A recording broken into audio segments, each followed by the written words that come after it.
talking about being there in the communities to partner with them and so forth. Just last week, we had an engagement in Uganda with organizations like Uwezo, I think the University of Makerere and Kiambago were there.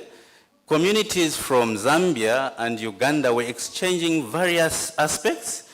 And I'm pleased to announce to you that we also participated, working with some chieftainess in Chongwe, relating to the mental health of girl children who are forced into marriage because of our typical traditional activities, where a boy impregnates a girl, the girl must go to that family or the boy to make the baby grow. But when the girl gives birth, the girl child has to be withdrawn. What's the mental state of that child who tests sex for 1 year and you withdraw them? Will they abstain? Will they remain chaste? We're also talking about issues to do with the re-entry policy. How many times must a girl fall pregnant go back to school? Should it be grade 8 pregnant, back to school? Grade 9 pregnant, grade 10 pregnant, grade 11? 3 children by the time the child is in grade 12? How many times? How should it work? And I'm glad to say in our other circles with the principal for David Livingstone Teachers Training College, and also the Vice Chancellor, Robert Makasa, there were revelations that the institutions are putting safety nets to help the girl children. So I extended that discussion to just try and help you understand what UNICAF is doing with the communities besides the different learning programs. I will end by saying we are advancing the corporate sponsorship program.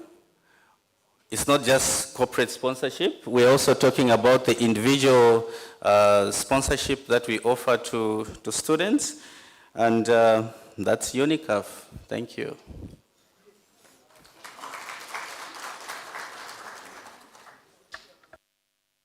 Thank you very much. All the way from UNICAF University.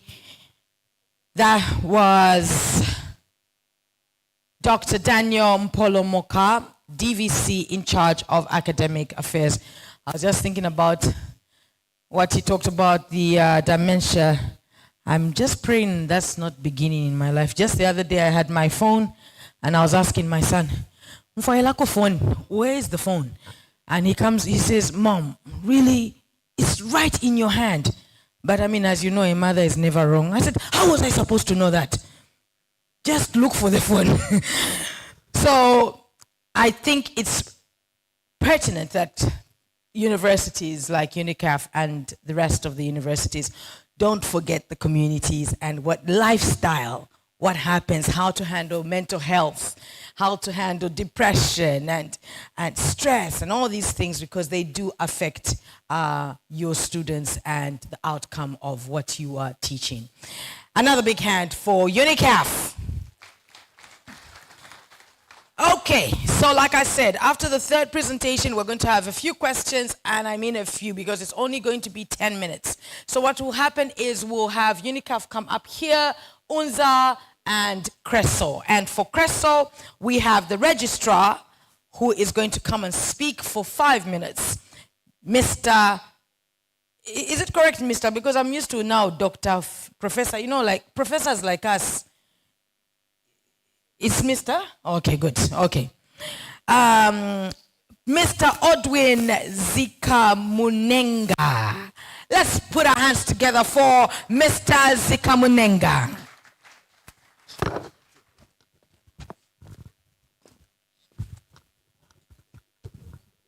Okay. Thank you so much, my Vice Chancellor, for the opportunity to present on your behalf. And also having been a civil servant and hearing what challenges the public universities are going through and going through the private sector, I have a dimension. And I can say, I think it's more liberal to be in the private sector than issuing seculars for another secular. So, all protocols observed as outlined by the Director of Ceremonies yesterday. As Creso Universities, the university were delighted to be part of this Indaba support of unlocking Zambia's potential through new investment in quality higher education. Let me say that Creso University is a faith-based university, and we value quality education, and we are so glad to have contributed some financial resources towards this Indaba. We believe and can testify of the fact that this is a beneficial forum where we can meet all key stakeholders and see how we can together share our heads and experiences in trying to resolve the issues of quality education in higher education in Zambia. We can say that as Creso, we don't boast of having money to have supported this Indaba, but it's the value that we attach to quality education, that we saw an opportunity that we should contribute and see how best we can soldier on in our pursuit for quality education. We are committed to spending our resources in areas that seek solutions in resolving challenges of quality, and this inaugural Indaba is one such priority areas that we saw fit to support. Let me just talk briefly about Creso University, that we were established and registered in 2010 as a social arm of the church called Gospel Outreach Fellowship. And when we started, we were operating as Creso Ministries, but when HEA came, we had to establish ourselves as a university, but we are still pursuing our mandate and we are registered as a limited company by guarantee, meaning profit is not our driver for the establishment of the university, but we want to change the lives of people as the social arm of the church while maintaining our motto of meeting the education needs of today. So we exist not to make profits, but we exist to make a difference in the lives of people, but also we want to offer quality education that aims to meeting the education needs of the Zambians today.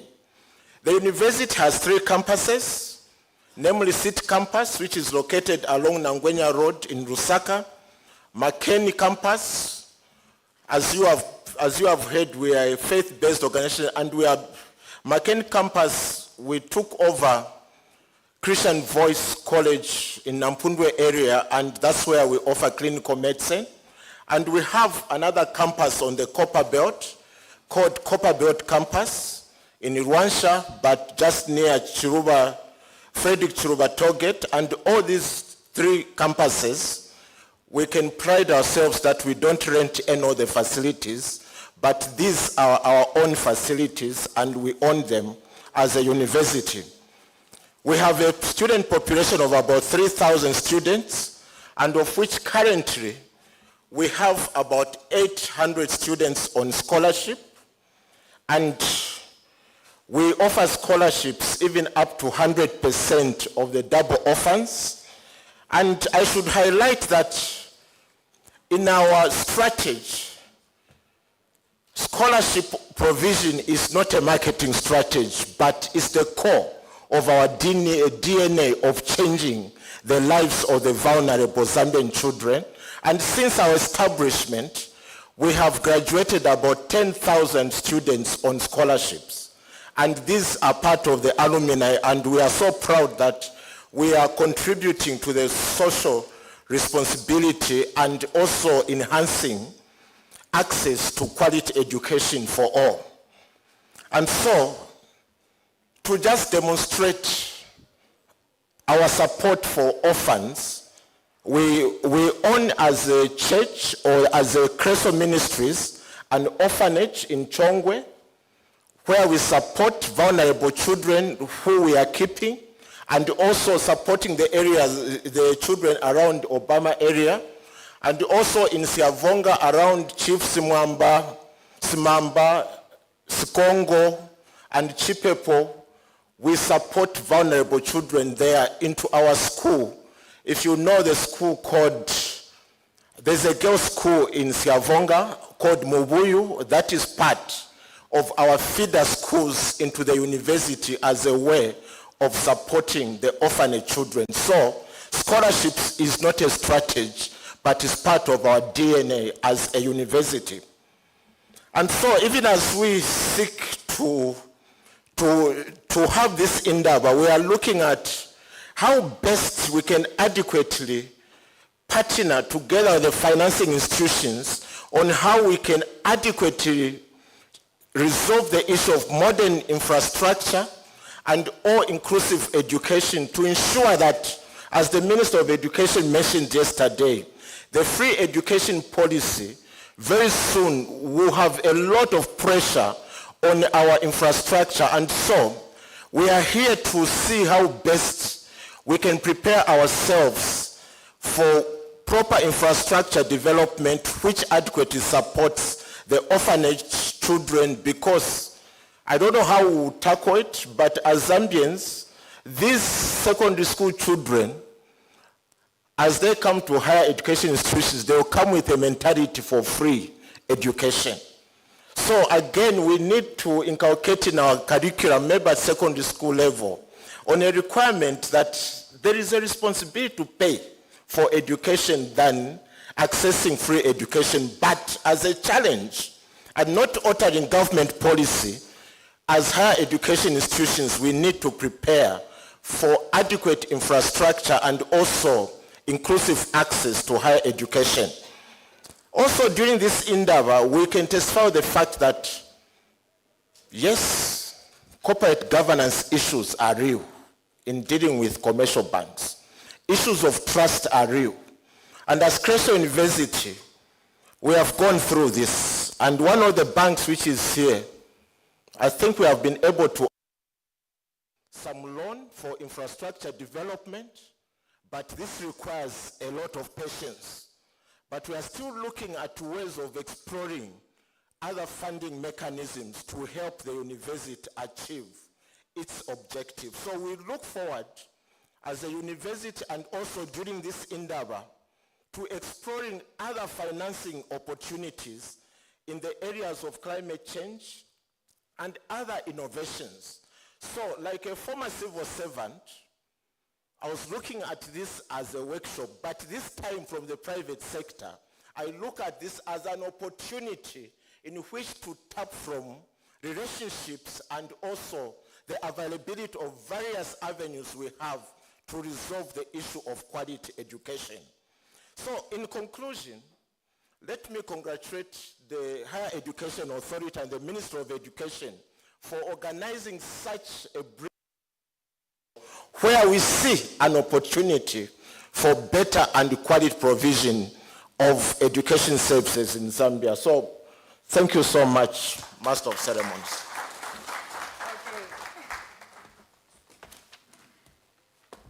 In fact, I will ask the registrar to come right back, please.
says are actually owned by the university.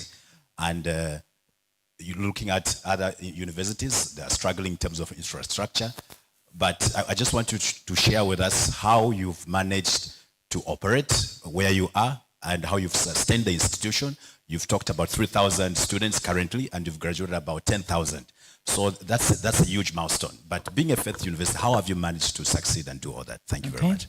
Thank you very much. Another question right in front. My name is Bilis John from Central Africa Baptist University, Kitwe. Mine goes to Grace as well.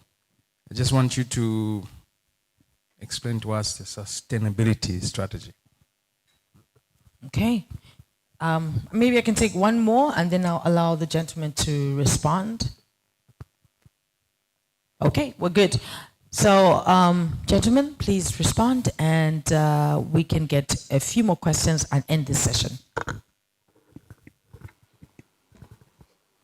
Okay, let me start, and I'll start with the one you raised earlier before. You asked a question, but you just made it as a statement about toilets and East Park. But I'll respond. Historically, the accommodation for UNZA was meant for 3,000 students. By 2013, the population of the students was 13,500, somewhere there. Now we are talking 30,000. This is on campus. I have not talked about the e-campus and the distance. I'm talking about the numbers of students that are physical. 30,000 for the accommodation of 3,000. That tells you that we have available only 10% space. What is currently under construction is only 4,000. The other one I spoke about earlier, which is advanced, is 6,000. If that comes on board, then we are talking about 10,000. We are still short by half.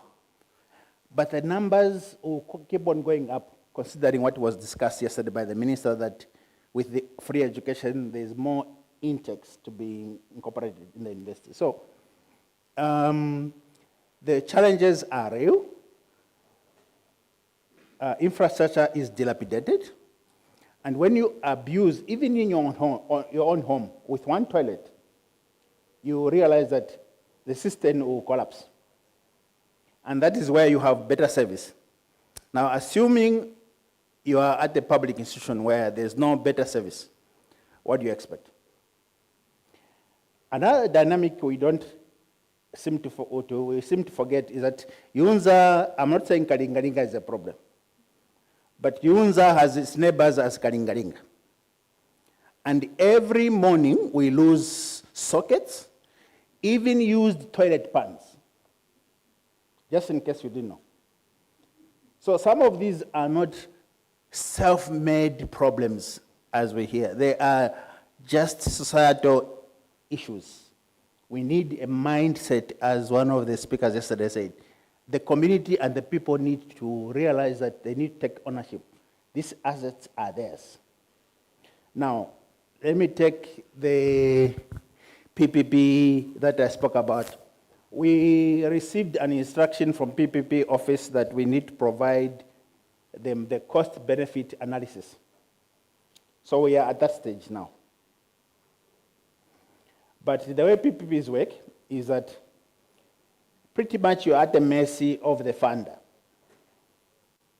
The funder has to look at what he has put in, and then he determines his payback. Once he has paid back, then he adds an extra year or 2 or 5 for extra business sense. Now, as a public, we can't speak for the funder because the one who puts in the money calls the shots. And generally, most PPPs, the sharing ratio is about 5%, and if you get a 10%, you must be very lucky. It's 5%, and it's 5% of net cost, and not gross cost. If you are a good negotiator, you can negotiate for gross, which means that you let the private sector worry about his costs. You just need the total revenue collection, and you get your 5%. But these guys are shrewd. They'll load the costs and show you that this is the bill, and what remains is only so much. And this is the amount we must share. And that's why the cost-benefit analysis has to be done, but the cash flows during the construction and the operations are very critical. Now, you need a shrewd investment manager who understands finances, who understands legals, and who understands investment backing. Just a civil engineer, an accountant, a banker won't help, because there are so many factors you need to take into consideration. You have what they call moratorium, a period allowed for construction. Now, during that period, that's when those bankers yesterday said that's the period they need collateral for. After that, the cash flows will make sense because you have revenue now coming in. But during the construction period, it's a risk period. With that risk period, the banker or the investor wants to cover himself. Give me a collateral. Now, in PPPs, you have to seed a portion of your land into the PPP. So you need to value the asset. If it's prime, then it's a good investment. If it's not, then of course it's not. Now, of course, Prof. Sasa is not here to educate us on PPPs, so I won't go into those details for now. But that's where we are.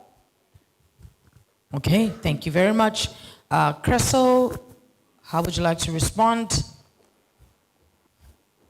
Yes, the issues of sustainability. Like I indicated, we run 2 institutions under one church, Creso Ministries and Creso University. Creso Ministries operates purely on project support. Every year we have to write proposals, gain grants of maybe 5 years project cycle, and this is how we are supporting the orphanages, the various streams. We support about 50,000 people on free ART treatment. And all that is in partnership with the Ministry of Health, and also for sustaining PEs and other operations, we have to actively engage and seek projects and people who can support. And the other thing which is critical is managing the corporate governance issues. The church should be separated from running these institutions. So I'm not a registrar, or you are not a VC or DVC of Creso University because you belong to the church. You are employed not as a church member, but as a professional. And the church is not nearby to the running of the universities. And so, coming from a church background which also runs similar institutions, I can reflect that if the corporate governance, if the church is going to spiritualize the running of these institutions, then you are on a wrong projection. Take it that it's a professional institution that needs to succeed, and if the church is going to run them, then you are going to have prayer meetings every day, believing in faith that you are going to succeed. So, the separation of the church and the institutions is very critical. Then the directors of our university do not get any dividends apart from being guarantors. So you will not find them on anything sharing monies to buy Land Cruisers and all those things at the end of the year. Their job is to guarantee the risk for any borrowing that you make as an institution. So as a result, because there are no dividends at the end of the year, we can have a bit of money to support the vulnerable children on scholarships. But even as scholarships, as we grow, we have realized that they are drawing a lot of funds 3,000 students and about 1,000 students on scholarships, and then you have to retain professional staff. It means that now we have a challenge to ensure that we mobilize actual projects or source for projects that are going to finance scholarships. And so under research and innovation of the university, one of the challenges that we have confronted research and innovation is to seek for scholarships as one of the innovative ways. And also the owners, we have to create a trust whose core mandate, when they are gone today because they are Germans, they need to leave a trust that is going to administer and run these assets so that even after they have gone, the orphanages and all their vision is still sustained through a trust. But I can say we need to be actively engaged in project sourcing. We need corporate governance issues to be put in place, and we need to ensure that the funds that we make do not go towards dividends, but they are plowed back into the running of the university and towards corporate social responsibility. Thank you very much. That's what you call, I don't know the word in English, but that's what you call ukubilingana. What is ukubilingana in English? It's, yeah, that's. What can you say it in English? Proactive. Hey, let's give him a big hand. Proactive. Yeah, because to make that work, really, it's you have to be proactive. Absolutely. UNICAF, you will not ask any question, but would you like to make any comment as we wind up? Maybe there's a question. Did you ask? Oh, is there any question for UNICAF? Going once, twice, gone. Okay, would you like to say anything else? Okay. Is that for UNICAF? Yeah, Okay, UNICAF. fantastic. I hope the mic is working right. Yeah, good. Okay. I think it's just a question on the university without halls that he talked about. And the question is, at the moment, do employers have a preference to a graduate that was taught within the halls or outside the halls? That's the question. How credible, how do you make a fully online program credible and ensure that a graduate competes with your graduate which is without halls and the graduate that sat in the class? Because with the advent of the internet, it's possible for a student to cheat throughout the entire program because there are no halls. How do you regulate that the quality of education actually meets the standard of the students that are within the halls? Because within the halls, you know that the regulations are there, quality is maintained. So how do you manage that, UNICAF? Thank you. Please respond. Thank you. At last, there's a question. It's a tough question. It's a question that hinges on quality education, and the quality of education that we offer. Let me try and answer it this way. That UNICAF University enjoys the support of the Higher Education Authority, who have rigorous quality assurance mechanisms of the learning programs, or the institutional audits. So the programs that we offer are accredited. They're very authentic. Now, how do we make the public buy into learning online? I think it's the flexibility with which the programs come that make the people like that mode of learning. I'll give two examples. Here is a police officer who goes to CAR, the Central African Republic mission, and he's been our student. So when they were here in the country, it's easy to come to the institution to get some support and all, but as they transition to go to CAR, the Central African Republic, they continue learning online. They will still get all the support that they get. What kind of support? Number one, we have a virtual learning platform where they're able to see their cohorts in the different groups in their learning pathways. We also have the Unisys that stores the students' information regarding the payment, regarding the results and all that. So that is just what enshrines the confidence that students get from that mode of learning.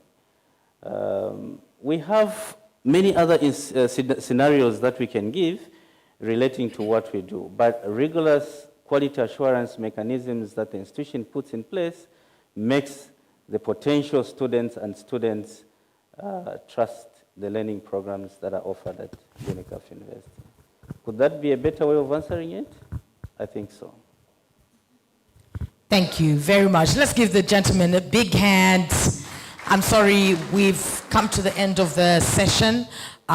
In fact, we've spent a lot of time here. We should have been doing the digital presentation, the digital infrastructure presentation from 9:10. Can we release this gentleman? Let's just give them another big hand.